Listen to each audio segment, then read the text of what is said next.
Supreme court और पाकिस्तान ने सियासतदानों की ताहयात नाअहली की मुद्दत के तयन से मुतालिक केस का महफूज फैसला कुछ देर पहले जारी कर दिया है। चीफ जस्टिस जस्टिस काजी फाइज ईसा की सरबराही में 7 रुकनी बेंच ने इस केस की समाअत की। Justice Mansoor Ali Shah, justice Yahya Afridi, justice Aminuddin Khan, justice Jamal Mandokhel, justice Mohammad Ali Mazhar और जस्टिस मुसरत हिलाली भी 7 रुकनी लार्जर बेंच का हिस्सा थे। सुप्रीम कोर्ट ने आर्टिकल 62(1)(f) के तहत ताहयात नाअहली कानून को खत्म कर दिया है। 6 जजेस ने ताहयात नाअहली को गैर कानूनी करार दिया है, जबकि जस्टिस याहिया आफरीदी ने फैसले से इख्तिलाफ किया है। फैसले में कहा गया है कि सियासतदानों की ताहयात नाअहली नहीं होगी। यूं अब नवाज शरीफ और जहांगीर तरीन 2024 के इंतखाबात के लिए अहल हो गए हैं। 2018 में ताहयात नाअहली के हक में फैसला देने वाले जजेस ने भी बाद में इस कानून से इत्तेफाक नहीं किया था। साबिक चीफ जस्टिस उमर अता बंदयाल की जानिब से फैसल वाउडा केस में इस ताहयात नाअहली को काला कानून करार दिया गया था। यूं आज सुप्रीम कोर्ट ने अपने फैसले में वाज़ेह कर दिया है कि किसी भी सियासी रहनुमा को ताहयात नाअहल करार नहीं दिया जा सकता है। इसी मामले पर पैनल से गुफ्तगू करेंगे, इसके क्या सियासी असरात होंगे जब इलेक्शन में सिर्फ 1 माह का वक्त रह गया है। हमारे साथ पैनल में मौजूद हैं हसन निसार, शहजाद चौधरी, जैगम खान और अबसार आलम। आप चारों का बहुत शुक्रिया। प्रोग्राम का पहला सवाल उस अहम खबर से मुतालिक जो अब से कुछ देर पहले सामने आई है सियासतदानों की नाअहली ताहयात नहीं होगी, सुप्रीम कोर्ट का फैसला। इंतखाबात से 1 माह कबल सुप्रीम कोर्ट का बड़ा फैसला, क्या सियासी असरात होंगे? हसन निसार साहब, अभी तक बहुत गैर यकीनी की सूरत हाल थी आने वाले इंतखाबात को लेकर, बल्कि ये भी कह सकते हैं कि अभी तक भी क्या मामलात ऐसे हैं क्योंकि बहुत सी चीज़ें साइड बाय चल रही हैं, मगर एक बड़ा फैसला है। कोई 1-2 सियासतदानों तक भी नहीं कह सकते, बहुत से मामलात और केसेस, बहुत से लोग कोर्ट्स तक रुख करते रहे हैं, मगर ताहयात नाअहली बड़ी रुकावट रही है। आपके ख्याल में इसके सियासी असरात होंगे आने वाले इलेक्शन को लेकर?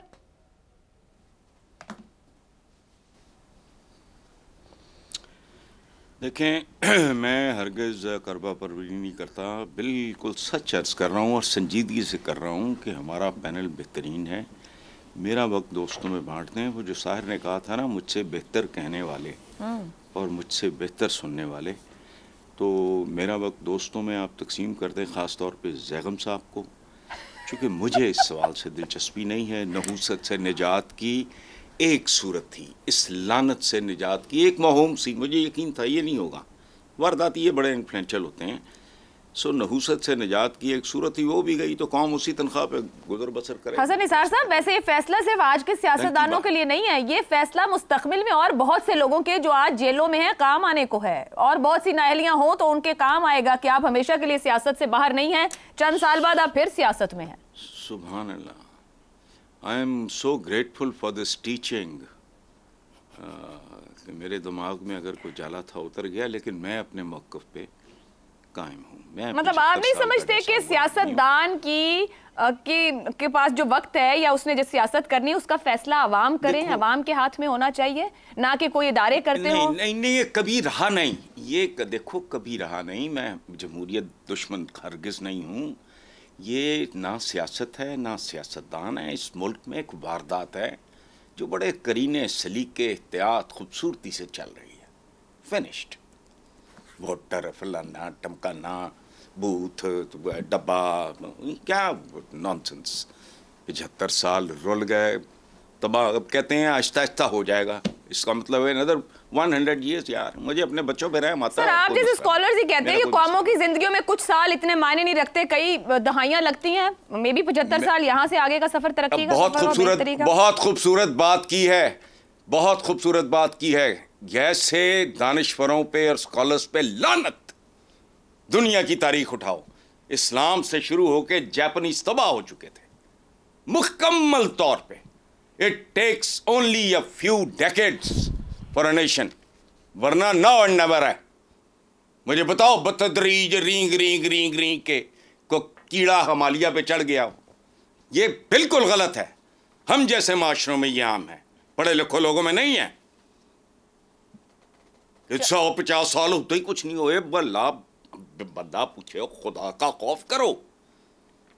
पहले 10, 20, 30 साल होते हैं, फिनिश्ड। उसके बाद फिर दलदल है, जितना हाथ पांव मारोगे उतना डूबने में की रफ्तार में इजाफा होगा। प्लीज अच्छा फिर आपने ना मुझे उलझा लिया, आगे चले हम।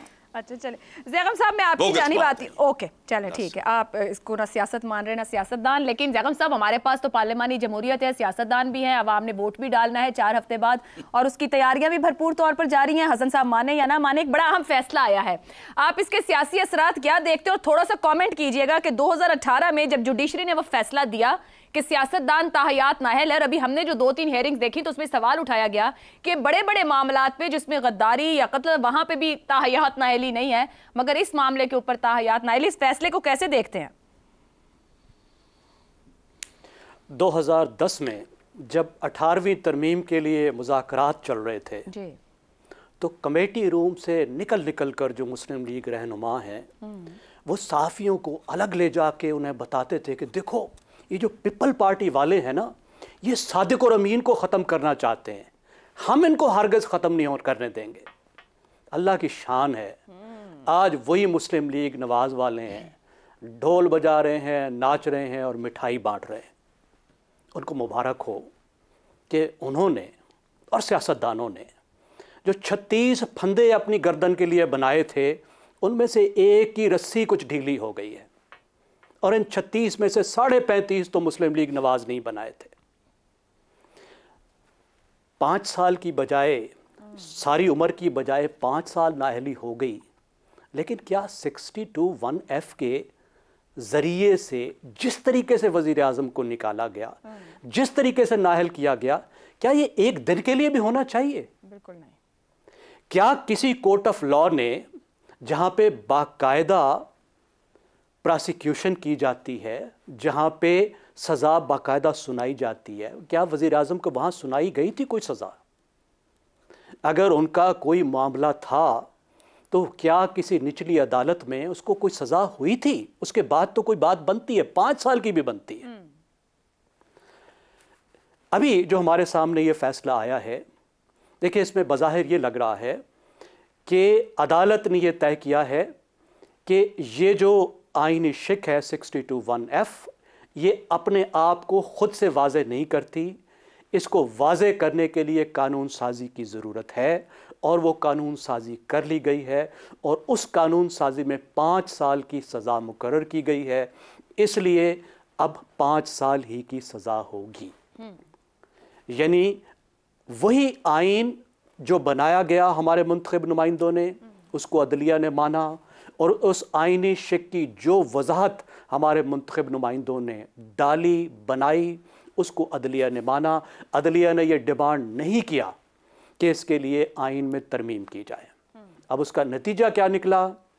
एक नतीजा निकला जो सबसे है, रेस्ट इज़ डिटेल, वो है कि मियाँ नवाज शरीफ साहब के लिए इंतखाब का रास्ता हमवार हो गया। ज़ैगम साहब कतई कलामी की माजरत, इसी हमवार पर मेरा एक सवाल है। जब मैं 2018 का हवाला दे रही थी तो उस वक्त जो फैसला आया था बहुत से लोगों को पता था, बल्कि पब्लिक भी जानती थी फैसला क्या होगा, प्रेडिक्टेबल था।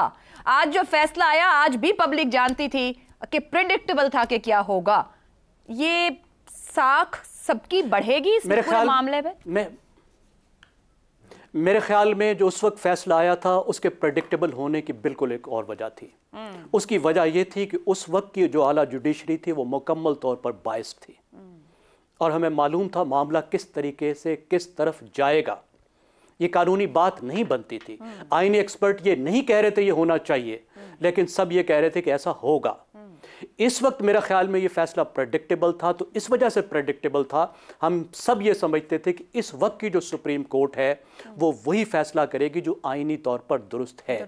इसमें गुंजाइश अभी मौजूद थी, 100% इस वक्त भी नहीं था। इस बात की गुंजाइश मौजूद थी कि अदलिया ये कह देती कि सबऑर्डिनेट लेजिस्लेशन से, यानी जिसको क्यूरेटिव या एक्सप्लेनेटरी लेजिस्लेशन कहते हैं, वो कानून साजी जो किसी आइन की शिक को वाज़े करने के लिए बनाई जाती है वो काफ़ी नहीं है, आप आइन में तरमीम करें, वो कह सकते थे। इस बात की गुंजाइश बिल्कुल मौजूद थी, लेकिन ज़्यादा अमकान इस बात का था कि इस वक्त की जो अदलिया का मिजाज है, जिसमें वो अपनी माजी की गलतियों को भी दुरुस्त करना चाहते हैं, जिसमें वो ये समझते हैं कि पार्लियामेंट का कानून साजी का जो हक है उसका एहतराम किया जाए, उसको माना जाए, तो प्रेडिक्टेबिलिटी की तो ये वजह थी। और इस वक्त ये मौका भी था क्योंकि इस वक्त इस फैसला ना आने के नतीजे में बेशुमार केसेस उनके पास आने थे।